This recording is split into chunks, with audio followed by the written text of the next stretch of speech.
કે ભાઈ આ ઇલીગલ બાંધકામ છે, નદીને ડેમેજ કરી છે, મહેરબાની કરીને આ લોકો ઉપર સજા કરો. અમે એક જ માંગણી, અને જે બી અધિકારીઓ, જે બી મેયરો એ સમયના હતા એનું લિસ્ટ પણ અમે આપીશું કે જે લોકોએ પરમિશન આપી છે એ લોકોને પણ જેલમાં મોકલો. મારા ઉપર ક્રિમિનલ કેસ કર્યા છે, જાણે અમે ચોર હોઈએ. આ તમામ પછી બી હું અત્યારે ઓન રેકોર્ડ એ કહેવા માંગુ છું કે જે દેખાવની કામગીરી થઈ છે એ કામગીરીથી અમને સંતોષ નથી. આ આખો મોલ જ ગેરકાયદેસર છે ને આખો મોલ તૂટવો જોઈએ. નમસ્કાર, આપ જોઈ રહ્યા છો યુટીસી ન્યૂઝ. વડોદરામાં પૂરના પાપીઓ પર હવે કોર્પોરેશનનું બુલડોઝર ચાલી ગયું છે. 72 કલાકની જે નોટિસ આપવામાં આવી હતી ને ત્યારબાદ યોગ્ય જવાબ કે કાગળ રજૂ ના કરાતા જે આ અઘોરા મોલની પાછળ જે ઓફિસ કે ક્લબ હાઉસ હતું, જે આ સ્ટ્રક્ચર છે તેને હવે તોડી પાડવામાં આવી રહ્યું છે અને નદી કિનારા પર બાંધેલું જે ઇલીગલ વોલ અને આ મોટું કોમ્પ્લેક્સ એને હવે જેસીબીના માધ્યમથી તોડવામાં આવી રહ્યું છે. આ સમગ્ર દબાણના પ્રકરણમાં વર્ષોથી લડતા અને જેમની પર માનહાનિના કેસો પણ થયેલા છે એવા નરેન્દ્ર રાવત આપણી સાથે છે. રાવતભાઈ, શું કહેશો? આ જે પ્રકારની કાર્યવાહી હવે શરૂ થઈ છે. 6.5 વર્ષ પહેલા આપણે જે જગ્યામાં ઊભા છીએ એ નદીનો પટ હતો. સૌથી ગંભીર બાબત આપની સામે રજૂ કરું છું કે સામે નદીમાંથી જેસીબી દ્વારા આટલી મોટી રેતી કાઢી, માટી કાઢીને અહીંયા ભરી 5 મીટરની જાડી દિવાલ બાંધી. એ સમયે કોર્પોરેશન કે નેતાઓને આ દિવાલ દેખાતી નહોતી. એ સમયે નકશા સહિત જે મુખ્યમંત્રી આવાસ યોજના પબ્લિક પ્રાઇવેટ પાર્ટનરશિપની અમે રજૂઆત કરેલી. અમે 6.5 વર્ષ સુધી કમિશનરો, મેયરો, કલેક્ટરો તમામને બતાતા કે આંધળાઓને દેખે એવું મકાન, આંધળા દેખે તો ખબર પડે એવી દિવાલ, 5 મીટર જાડી 100-200 મીટરની દિવાલ બાંધી હોય એ દિવાલ દેખાઈ નહીં. પરંતુ 25 વર્ષની અંદર 15 વખત વડોદરા શહેરમાં પૂર આવ્યું, 14 વખત વડોદરા શહેરને મૂર્ખ બનાવ્યું કે કુદરતી છે એમ કરીને વડોદરા શહેરના નાગરિકોને તમે ગેરમાર્ગે દોર્યા. પણ આ વખતના પૂરે વડોદરા શહેરના નાગરિકોને જગાડ્યા અને એમાં પ્રચાર માધ્યમોએ ખૂબ મોટું કામ કર્યું. આપના ટીવીના માધ્યમથી લોકોને ખબર પડી કે 7/12ના ઉતારામાં તો ભારતીય જનતા પાર્ટીના નેતાઓએ જમીન ખરીદી. છેલ્લા 30 વર્ષની અંદર 25 વખત ગ્રીન બેલ્ટની જમીનોને તમે રેસિડેન્શિયલ ઝોન ફેરવી દીધા, જેના કારણે નદી ગટરગંગા બની ગઈ. એના કારણે નદીનું પાણી છે શહેરમાં ફરી વળ્યું, હજારો કરોડનું નુકસાન થયું. અત્યારે લોકો મારવા નીકળ્યા છે. એટલે ભારતીય જનતા પાર્ટીની નેતાની સરકાર જાગી છે અને આ અબોરાની જે અમને વર્ષો પછી આ લોકોને દિવાલ દેખાઈ, બાંધકામ દેખાયું. આમાં એક વસ્તુ તમને કહેવા માંગુ છું. બોટકાંડની અંદર 2014માં જેને ટેન્ડર મંજૂર કર્યું હતું એવા કમિશનર વિનોદ રાવ ઉપર આપણે એક્શન લીધા. તો આ મંજૂર કરનાર જે અધિકારીઓ છે, બીજું આ કોર્પોરેશન શા માટે તોડે છે? આના ઉપર તો લેન્ડ ગ્રેબિંગનો એક્ટનો કેસ કરવાનો હોય. આના ઉપર તો પૂરેપૂરા પૈસા વસૂલ કરવા પડે. એના ઉપર નદીનું કમ્પન્સેશન, અને આ તો એન્વાયરમેન્ટ ડેમેજ કર્યું છે, આને તો જેલમાં મોકલી કરોડો રૂપિયા વસૂલ કરવા પડે. અને જે બી અધિકારીઓ, જે બી મેયરો એ સમયના હતા એનું લિસ્ટ પણ અમે આપીશું કે જે લોકોએ પરમિશન આપી છે એ લોકોને પણ જેલમાં મોકલો, એ લોકો પાસેથી બી પૈસા વસૂલ કરો. અને એની જ માંગણી અમે કરી રહ્યા છીએ. આ તો શરૂઆત છે. પ્રજાના ડરથી, પ્રજાના મારના ડરથી પ્રજા જૂતા મારે એમ છે. કારણ કે પ્રજાને પહેલી વાર ખબર પડી ગઈ, 15મી વાર નહીં, 14 વાર લોકોની ભારતીય જનતા પ્રેરિત પૂર છે. એટલે આજે જાગ્યા છે. આ એક શરૂઆત છે અને એ કરવી પડશે. પણ રાવતભાઈ, આ જે સમગ્ર પ્રકરણ ચાલી રહ્યું હતું તો એક સમય તો તમારા પરિવાર પર પણ ગંભીર આક્ષેપ તમારી પાર્ટી અને બીજા લોકો લગાવી રહ્યા હતા કે તમારી પણ આમાં કંઈ સેટિંગ છે અને તમે પણ સેટિંગ કરી લીધું. વાસ્તવિકતા એ હતી કે અમે આ જ વાત કરતા હતા કે ભાઈ આ ઇલીગલ બાંધકામ છે, નદીને ડેમેજ કરી છે, મહેરબાની કરીને આ લોકો ઉપર સજા કરો. અમે એક જ માંગણી, 2 વર્ષ સુધી આમાં જગ જાહેર એક વસ્તુ છે. અમીર રાવત મ્યુનિસિપલ કાઉન્સિલર તરીકે આખી રાત સભાના ફ્લોર ઉપર આ તોડવા માટે બેસી રહ્યા હતા. સભાના ફ્લોર ઉપર બેસી ગયા. એ સમગ્ર ગુજરાતના સમાચાર હતા. અમે થાકી ગયા. આ લોકોએ અમારા ઉપર 1100 કરોડનો બદનક્ષીનો દાવો આજની તારીખે કોર્ટમાં ચાલે છે. મારા ઉપર ક્રિમિનલ કેસ કર્યા છે, જાણે અમે ચોર હોઈએ. અમારે આની લડત પાછળ ઘણું બધું ખોવું બી પડ્યું.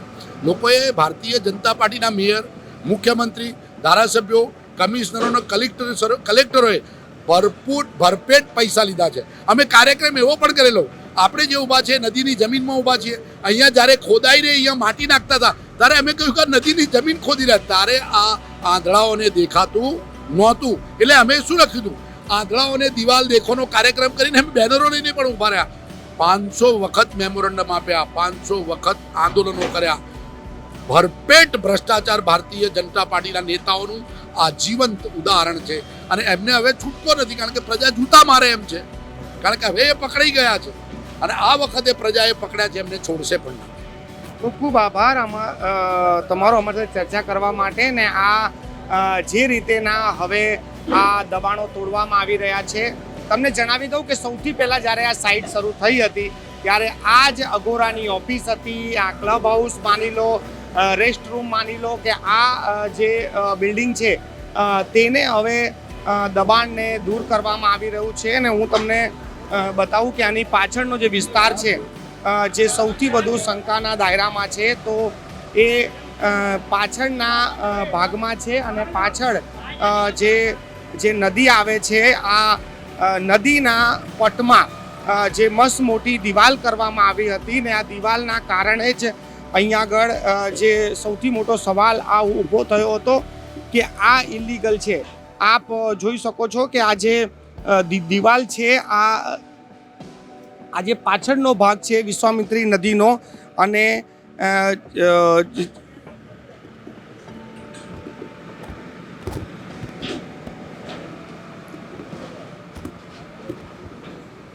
આ જે સંપૂર્ણ જે દબાણ અહીંયા તોડવામાં આવ્યું છે, આ વિશ્વામિત્રી નદીનું જે દિવાલ છે ને તેની પર બાજુમાં જ આ બાંધેલું આખું સ્ટ્રક્ચર છે.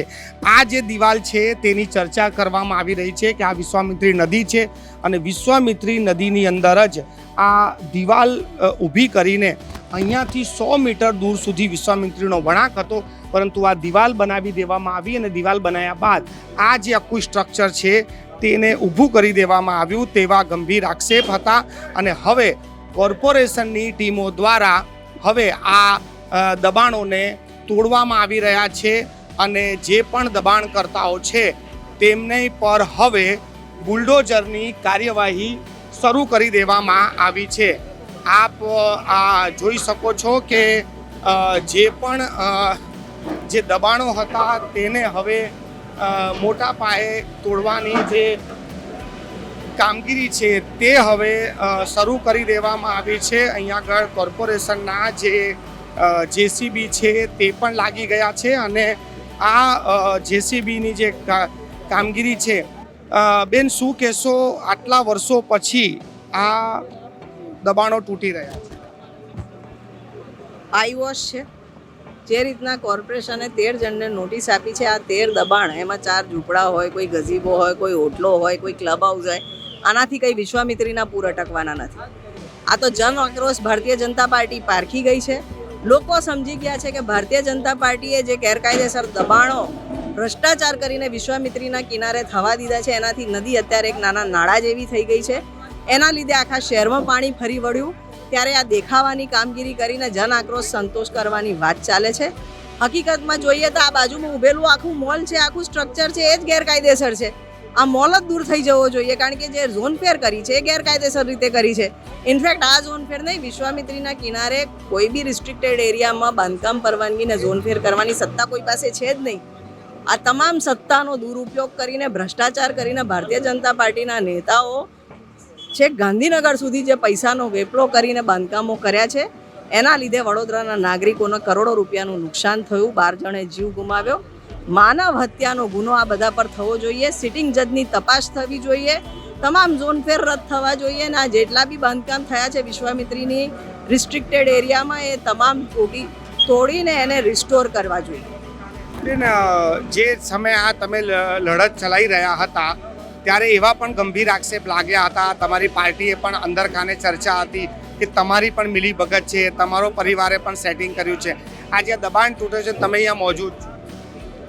8.5 વર્ષ, 135 પત્ર,